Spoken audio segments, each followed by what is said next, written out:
사도행전 20장 17절부터입니다. 28절 한 절을 읽기 위해서 좀 앞뒤 맥락이 될 수 있는 부분을 택했습니다. 감사하게도 성회 첫날 노진주 목사님이 에베소 교회에 대해 충분히 설명을 해주셔서 저는 짧게 넘어가겠습니다. 사도행전 20장 17절부터 끝절까지입니다. 바울이 밀레도에서 사람을 에베소로 보내어 교회 장로들을 청하니 오매 저에게 말하되 아시아에 들어온 첫날부터 지금까지 내가 항상 너희 가운데서 어떻게 행한 것을 너희도 아는 바니 3년 넘게 사역했습니다. 곧 모든 겸손과 눈물이며 유대인의 관계를 인하여 당한 시험을 참고 주를 섬긴 것과 유익한 것은 무엇이든지 공중 앞에서나 각 집에서나 거리낌이 없이 너희에게 전하여 가르치고 유대인과 헬라인들에게 하나님께 대한 회개와 우리 주 예수 그리스도께 대한 믿음을 증거한 것이라. 보라, 이제 나는 심령의 매임을 받아 예루살렘으로 가는데 저기서 무슨 일을 만날는지 알지 못하노라. 심각하죠. 오직 성령이 각성에서 내게 증거하여 결박과 환난이 나를 기다린다 하시나 나의 달려갈 길과 주 예수께 받은 사명 곧 하나님의 은혜의 복음을 증거하는 일을 마치려 하면은 나의 생명을 조금도 귀한 것으로 여기지 아니하노라. 보라, 내가 너희 중에 왕래하며 하나님 나라를 전파하였으나 지금은 너희가 다 내 얼굴을 다시 보지 못할 줄 아노라. 그러므로 오늘 너희에게 증거하노니 모든 사람의 피에 대하여 내가 깨끗하니 이는 내가 꺼리지 않고 하나님의 뜻을 다 너희에게 전하였음이라. 너희는 자기를 위하여 또는 온 양떼를 위하여 삼가라. 성령이 저들 가운데 너희로 감독자를 삼고 하나님이 자기 피로 사신 교회를 치게 하셨느니라. 내가 떠난 후에 흉악한 이리가 너희에게 들어와서 그 양떼를 아끼지 아니하며 또한 너희 중에서도 제자들을 끌어 자기를 좇게 하려고 어그러진 말을 하는 사람들이 일어날 줄을 내가 아노니 그러므로 너희가 이를 깨어 내가 3년이나 밤낮 쉬지 않고 눈물로 각 사람을 훈계하던 것을 기억하라. 지금 내가 너희를 주와 및 그 은혜의 말씀께 부탁하노니 그 말씀이 너희를 능히 든든히 세우사 거룩히 하심을 입은 모든 자 가운데 기업이 있게 하시리라.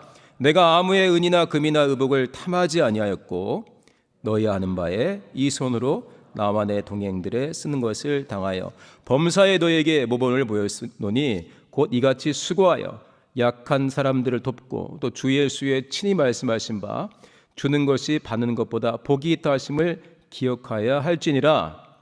이 말을 한 후 무릎을 꿇고 저희 모든 사람과 함께 기도하니 다 크게 울며 바울의 목을 안고 입을 맞추고 다시 그 얼굴을 보지 못하리라 한 말을 인하여 더욱 근심하고 배에까지 그를 전송하니라. 방송실 28절만 다시 한번 보여주시나요? 28절입니다. 한번 같이 다시 한번 읽겠습니다. 시작. 너희는 자기를 위하여 또는 온 양떼를 위하여 삼가라. 성령이 저들 가운데 너희로 감독자를 삼고 하나님이 자기 피로 사신 교회를 치게 하셨느니라.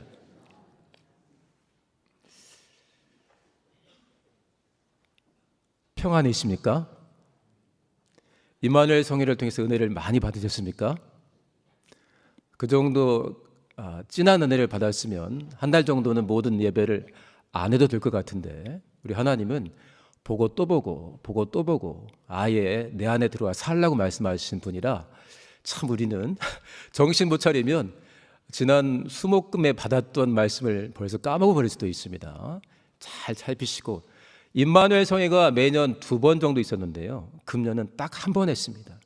그러니까 좀 더 특별할 수가 있으니 하나님이 1년에 한 번 한 성회 가운데 나에게 주신 것, 그 선물도 있겠고요. 너랑 내가 이것은 꼭 같이 이루고 싶다.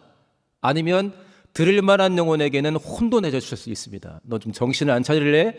한 것도 분명히 준비됐을 텐데 그것들 놓치지 마시고 열매로 하나님께 나가기를 예수님을 축원합니다. 아멘. 매 시대마다 개혁을 해 나갑니다. 개혁이라는 게 뭔가요? 고쳐서 더 좋게 만든다는 것입니다. 오늘 뭐 종교개혁 기념주일을 하는데 1517년 500년 넘었습니다. 그땐 또 마르틴 루터라는 젊은 사역자에게 하나님이 특별한 또 마음을 주셨고 많은 개혁을 꿈꾸는 사람들이 있었지만 귀하게 사용을 해주셨습니다. 그럼 그때만 개혁이 있었나요? 얼마나 오랜 동안 다양한 개혁의 모습들이 신약 때도 구약 때도 얼마나 많이 있었습니까? 그리고 똑같은 시대를 할지라도 처해 있는 상황에 따라 개혁의 모습들은 많이 다릅니다. 개혁이 뭘까요? 개혁은 어쨌든 좋게 고치는 겁니다. 누구 마음대로 좋아지는 거죠? 네, 맞습니다. 하나님 마음대로 좋아지는 겁니다. 그러니까 제가 생각을 좀 해봤습니다. 7주년이 지나갔기 때문에 개혁이 뭐지? 우리는 언제까지 하는 거지? 또 가끔은 뭐 개혁의 완성 뭐 이런 말도 하잖아요. 개혁의 완성이 있나요? 부활할 때 부활 이후에도 개혁은 이루어질걸요. 왜냐하면 하나님 우리를 어떻게 행복하게 끌어가실지 모르기 때문에 그렇습니다. 잘못된 것이 있다면 하나님 보시기에 잘못된 것이 있다면 바르게 고치는 것도 개혁이겠죠. 그 다음에 나는 이 정도면 충분해 했는데 우리 하나님이 끌어당기십니다. 어쩌다 식기도만 그래도 간절히 했는데 기도 모임 가운데로 끌어주실 때가 있어요. 내가 뭔데 기도 모임을 나갑니까? 했는데 하나님이 감동을 주셔요. 또는 어떤 내 분량이면 충분할 것 같은데 어느 날 성장이 하나님의 뜻이라는 것을 알게 됩니다. 그리스도의 장성한 분량이 있다는 걸 알려주셔요. 나는 충분히 행복한데 지금 내 모습은 그리스도의 장성한 분량과 같은가? 그러면 아멘 할 사람은 거의 없겠죠. 어찌 누가 그리스도의 장성한 분량과 같다 하겠습니까? 그러나 그리스도의 장성한 분량에 이르는 것은 하나님의 소원입니다. 꿈이 너무 크셔요. 대충 살아라가 아니라 네가 감히 어디 나랑 똑같아지려고. 그런데 우리 하나님의 소원은 그리스도의 장성한 분량에 이르기를 원한다. 그러니까 내가 하나님이다 하지 않는 영혼이라면 끝까지 하나님이 이끄시는 성장과 변화의 일들이 벌어지는 것입니다. 그래서 어떤 분들이 그랬어요. 개혁교회면 진짜 개혁을 사모하는 교회는 날마다 개혁되어져야 한다. 왜냐? 하나님이 이끄시고 동행하기 원하시고 성장하기를 원하시기 때문에 그렇습니다. 그러니까 다시 말하면 교회 안에서 신앙생활의 개혁이라는 것은 우리 주님을 닮아가는 것이고 닮아가는 부분이 성장하는 것이고 일상 속에서 주님과 함께 좋은 걸 택하는 거니까 다시 표현하면 주님과 동행하는 것입니다. 이게 얼마나 영광스러운 부르심입니까? 너 나를 닮아라.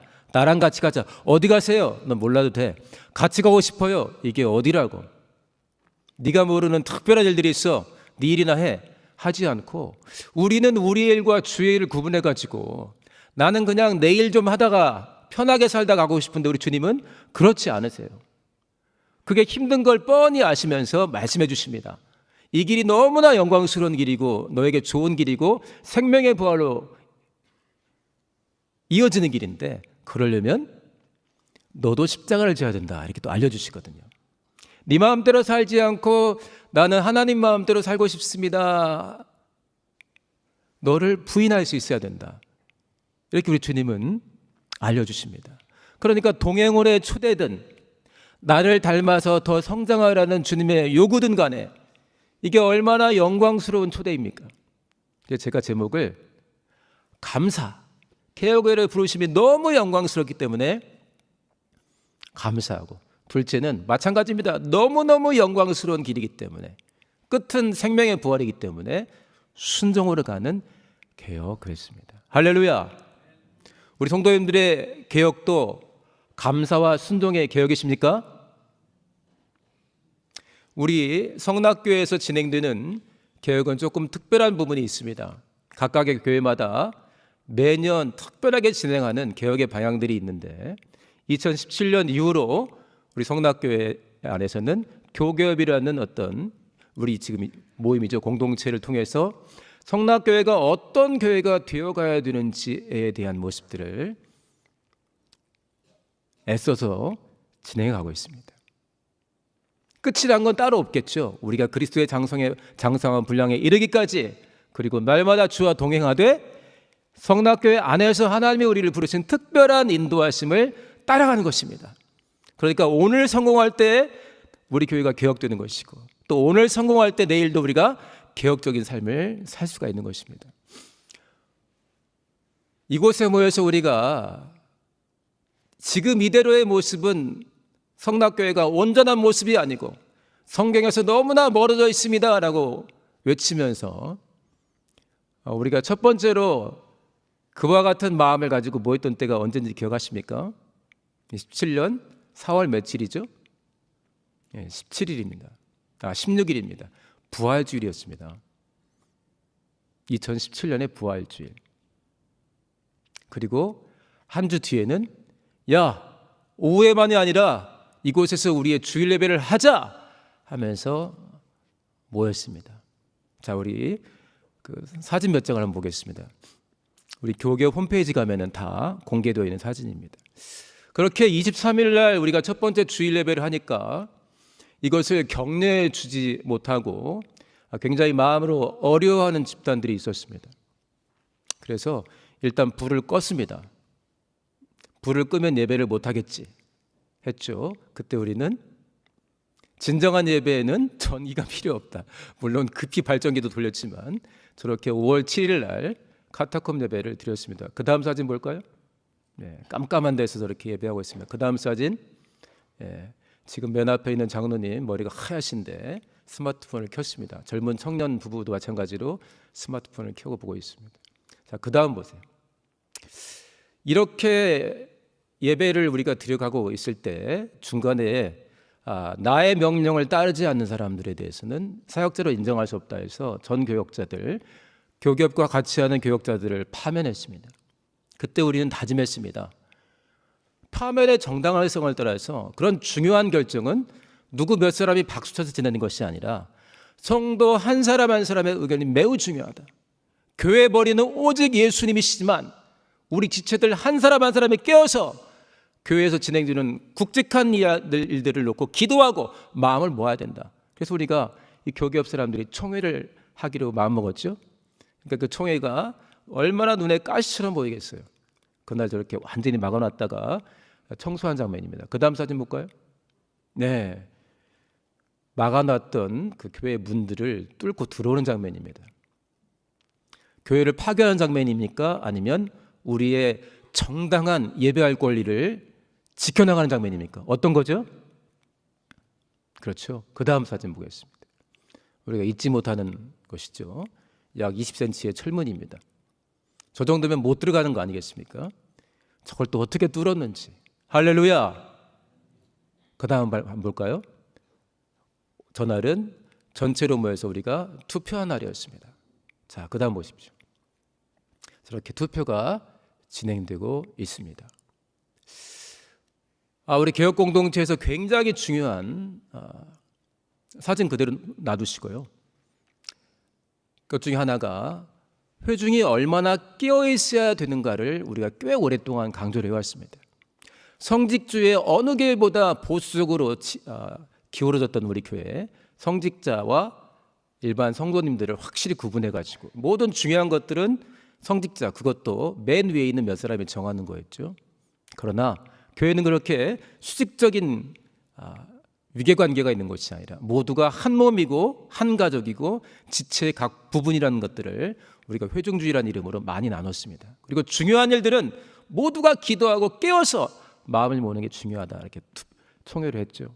그 뒤로 이제 우리는 각 예배당마다 운영위원회도 만들어지고 합동모임이라는 이름으로 모이기도 했었고, 그 다음에 선거도 몇 차례 하고 있고요.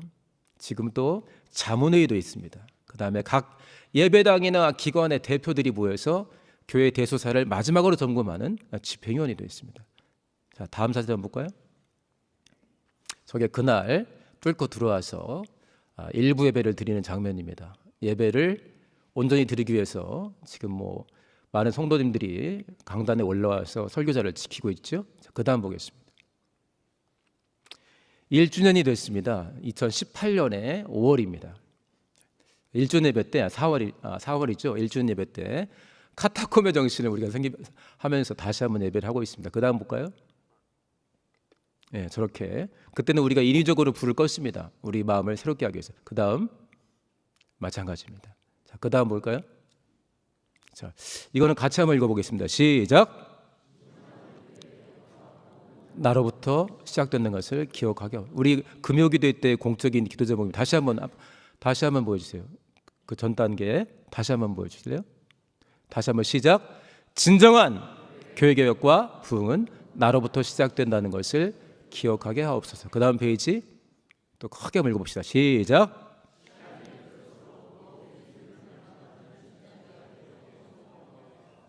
아멘.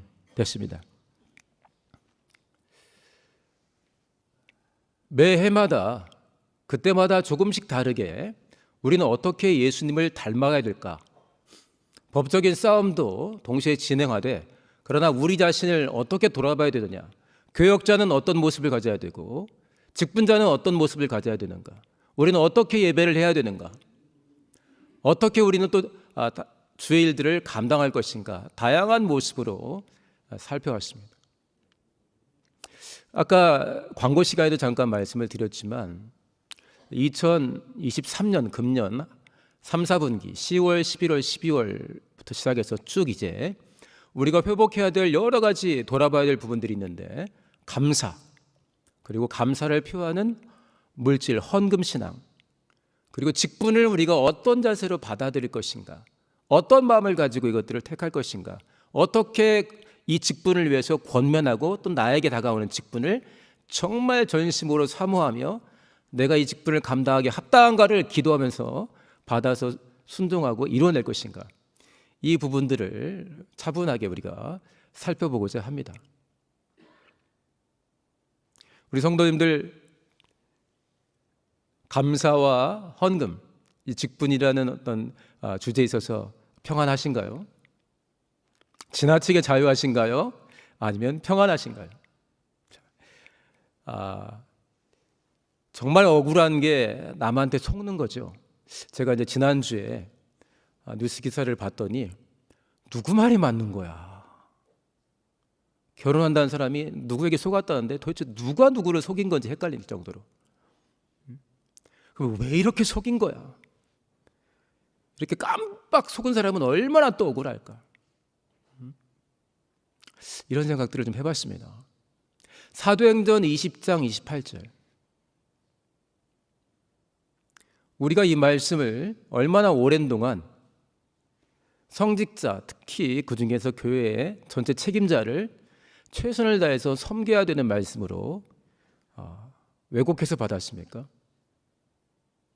에베소 교회의 장로들을 불러서 사도 바울이 당부하는 장면, 그게 너무나 귀하니까 꽤 긴데도 거의 예수님의 공생에 써놓는 것처럼 막 써놨습니다.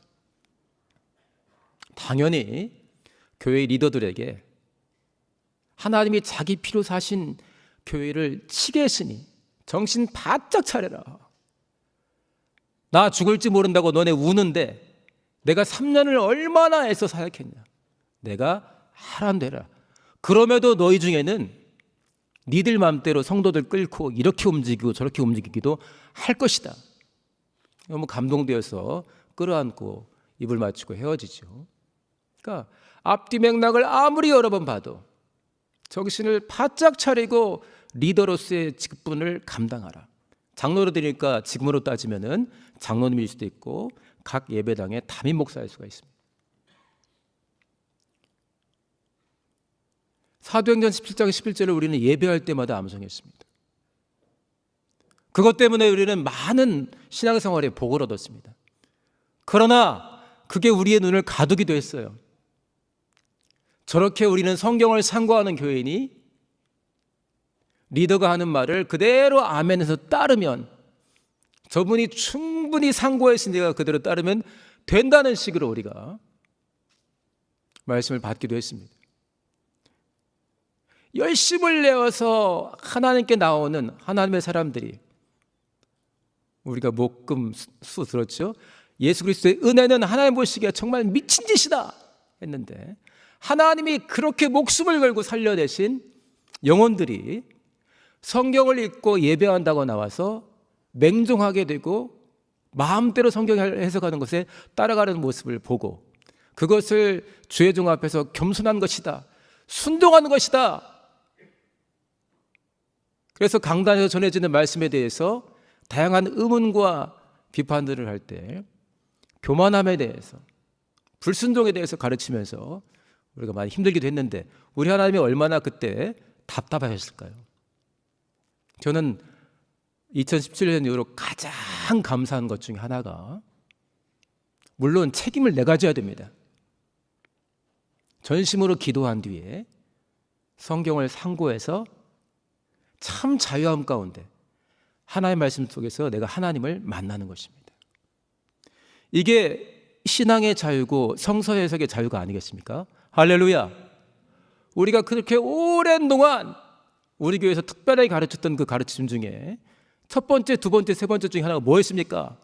신앙의 자유, 성서 해석의 자유인데, 많은 부분에 그런 부분이 있었지만 돌이켜보면 몇 사람의 자유에 우리가 끌려다닌 것도 있었습니다. 제가 생각해 봤어요. 이 본문의 말씀을 다시 살피면서, 야, 나도 이렇게 성경을 왜곡해서 해석할 수가 있겠구나. 목사만 왜곡하는 게 아닙니다. 우리 성도님들도 마찬가지예요.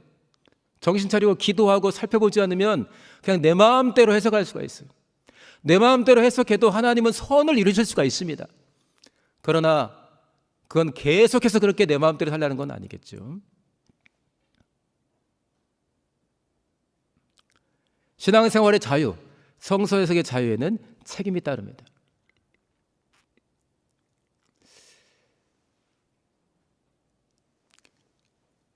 아까 그 철문을 뚫고 들어가는 장면들을 한번 기억을 해주면 좋겠어요. 우리 교ገብ을 통해서 다양한 개혁의 시도들이 있었습니다. 미숙한 부분도 있고 꽤 잘된 부분도 있고 아직도 먼 길도 있고, 우리 중에 보면은 저 사람 참 많이 성경적으로 변했다 하시는 분도 있고, 여전히 자기 안에 갇혀 있는 분도 있을 수가 있고, 하나님의 부르심에 귀를 닫고 있는 사람도 있을 수 있습니다. 이 정도면 나 충분해, 건들지 마 하는 사람도 있을 수 있습니다. 근데 개혁이라는 게 뭡니까? 나의 원대로 마옵시고 아버지의 원대로 되기를 원하나이다 하겠죠.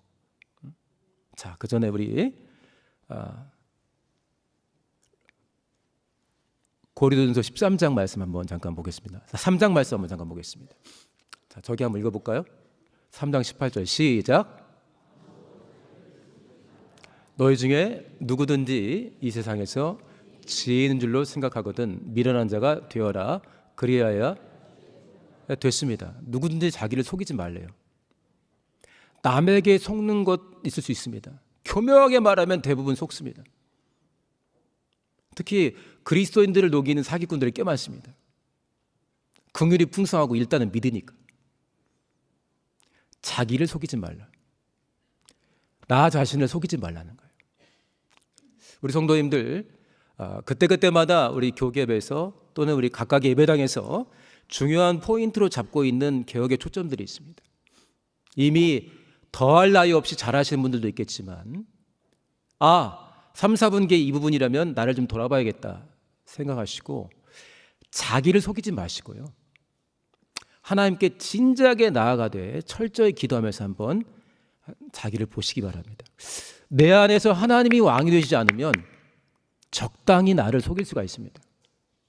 우리는 습관이 있기 때문에, 내 편한 삶이 있기 때문에 적당히 넘어갈 수 있어요. 나는 언제쯤이나 제대로 살아갈까 이런 말 많이 하지 않습니까? 그러면서 또 넘어갑니다. 왜냐? 내 안에서 하나님이 왕이 아니기 때문에 그렇습니다. 내 안에서 하나님이 실제 왕이면 이렇게 해도 되는지를 묻습니다. 자, 그 다음 사도행전 5장 말씀을 읽어보겠습니다. 사도행전 5장 말씀, 이거 좀 심각한 말씀인데 시작. 베드로가 가로되 아나니아야 어찌하여 사단이 내 마음에 가득하여 성령을 속이고, 다시 말 거짓말을 하고 땅값 얼마를 감추었느냐. 그 다음 장면은 뭐죠? 원래도 네 돈이었고 네 땅이었고 판 뒤에도 네 거고 네가 작정했을 때는 정말 기도가 작정하는 건데 왜 너네 부부가 합심해가지고 이렇게 속이냐. 나를 속이는 게 아니다. 사도들의 발 앞에 가다 왔다 했는데요. 1절 2절 보면 5장 우리를 속인 게 아니고 우리를 속이는 건 괜찮아. 그런데 영적인 분배를 해주지 않습니까? 사단이 안에 가득하다는 말을 너무 무서운 말 아니겠어요? 나를 속인 게 아니고 사람을 속인 게 아니라 하나님께 거짓말한 것이다. 짚어줬습니다. 얼마나 감사합니까? 우리 성도님들 어떤 결정을 해나가고 자신의 신앙을 돌아볼 때 자기도 속이지 마시고요. 교회와 하나님도 속이지 마시기를 예수님으로 축원합니다. 할렐루야. 한 구절 더 볼게요. 갈라디아서 말씀입니다. 자, 시작. 스스로 속이지 말라. 하나님은 만홀이 여김을 받지 아니하시나니 사람이 무엇으로 힘든지 그대로 거두려. 이렇게 해도 돼. 하나님 이렇게 한다고 별 말씀 안 하셔. 자유해. 개혁이면 자유해야지. 예수의 피로 주시는 자유는 그런 자유는 아닙니다. 하나님을 만홀히 여긴다 그랬어요. 업신여긴다. 우습게 여긴다. 그만큼 내 안에서 하나님이 왕이 아니신 거죠. 이 개혁교회에 개혁을 하고자 하는 우리 성도님들에게 최고의 자산은 뭡니까? 184장 그래서 골랐습니다. 예수의 피입니다. 할렐루야. 내 안에 예수의 피가 있다. 두 번 시작. 내 안에 예수의 피가 있다. 내 안에 예수의 피가 있다. 500ml, 1000ml가 아니라 하나님의 목숨이 내 안에 들어와 있다는 거예요. 나 대신 죽어주셨다. 할렐루야. 그러니까 우리가 성회 때도 나왔지만 하나님과의 관계가 흔들릴 이유가 없어요. 너를 얼마나 사랑하시는데. 427장 좀 이따 찬송할 건데요. 내가 매일 기쁘게 순례의 행하면, 순례의 길이 뭡니까? 내 마음대로 여기 찍고 저기 찍고 가는 게 아니에요. 하나님이 원하시는 대로 찍고 찍는 게 순례의 길입니다. 근데 가사가 내가 매일 기쁘게, 정확한 가사는 내가 밤낮 기뻐하면서 이렇게 순례의 길 행하면 주의 팔이 나를 안보한다. 너네들은 안 보이지 하나님이 나를 지키고 있어요. 후렴 반복되죠. 성령이 계시네. 할렐루야 함께 하시네.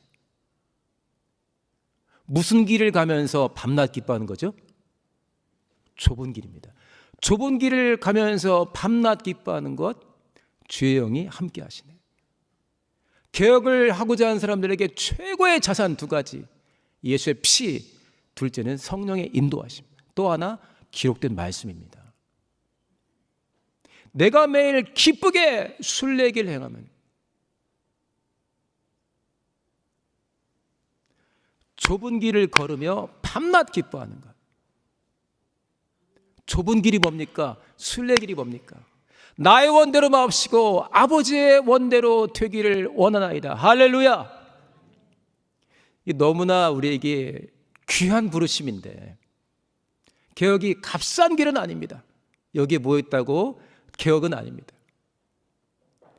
2023년 3, 4분기에 이 결실의 계절에 자신을 좀 주와 함께 주눅들지 말고 갑자기 세게 말했다고 막 눌리지 마시고요. 나는 진짜 예수님과 동행하고 있는가? 우리 개혁교회는 3, 4분기에 감사에 대해서, 물질 사역에 대해서, 그 다음에 직분에 대해서 꼼꼼하게 짚고 넘어간다는데 나는 어떤 감동을 받을 것인가? 자, 마태복음 26장 말씀 같이 한번 읽어볼까요? 같이 한번 읽어보세요. 시작. 조금 나아가사 얼굴을 땅에 대시고 엎드려 기도하며 가라사대 내 아버지여 만일 할 만하시거든 이 잔을 내게서 지나가게 하옵소서.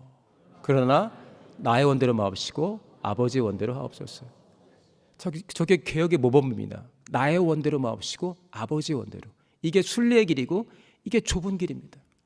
그런데 그냥 갈 수가 없어요. 생각으로는 다 할 수 있죠. 아, 이게 좁은 길이야. 이때는 직분을 누가 권했으면 이런 태도로 기도하고 이렇게 받아야지. 헌금 준비를 어떻게 너 그렇게 하냐. 특별히 임마누엘 성이나 큰 일이 있으면 금식하면서 기도하고 작정을 해야지. 한번 멍을 간 걸 걸어야지. 이때 확실하게 내가 주님을 만나고 나와 내 가정을 향한 음성을 들으라. 그러니까 너무 특별한 순간으로 우리가 마음을 준비하니까 그렇게 준비하겠죠. 자, 누가복음 22장 읽고 기도하겠습니다. 누가복음 말씀 시작. 아버지여, 만일 아버지의 뜻이거든 이 잔을 내게서 옮기시옵소서. 그러나 나의 원대로 마옵시고 아버지의 원대를 되기를 원하나이다 하시니 사자가 하늘로부터 예수께 나타나 힘을 돋더라. 예수께서 힘쓰고 애써 더욱 간절히 기도하시니 땀이 땅에 떨어지는 핏방울 같이 되더라. 개혁의 모범이고 우리가 절대 초월할 수 없는 그 어두움에서 20cm 철문을 뚫는 엄청난 역사를 벌였습니다. 저 벽 허물고 우리가 들어왔었는데 내가 현재 2023년의 10월 29일 날 바로 나를 향해서 하나님이 사랑으로 우리를 부르실 때 어떻게 그 말씀에서 나를 향한 뜻을 분별하면서 이루고 순종해 나갈까? 그게 주와 동행이고 우리의 개혁입니다. 이 일을 위해서 나에게 있는 철문 깨버리는, 뚫고 나가는 나의 겟세마네를 반드시 통과하시기를 예수 이름으로 축원합니다. 자, 기도하겠습니다. 기도할 때 나의 개혁을 2023년 10월 마지막 주일에 나를 향한 주의 부르심을 분별하며 주님의 겟세마네를 기억하며 나의 겟세마네를 반드시 통과하며 내가 깨뜨려야 될 나의 철문은 내 안에 있지 않은가 보며 내 안에서 왕은 나인가 하나님인가 순례의 길 좁은 길 충만한 가운데 가게 해달라고 우리 주여 한번 하시고 동서로 기도합니다. 주여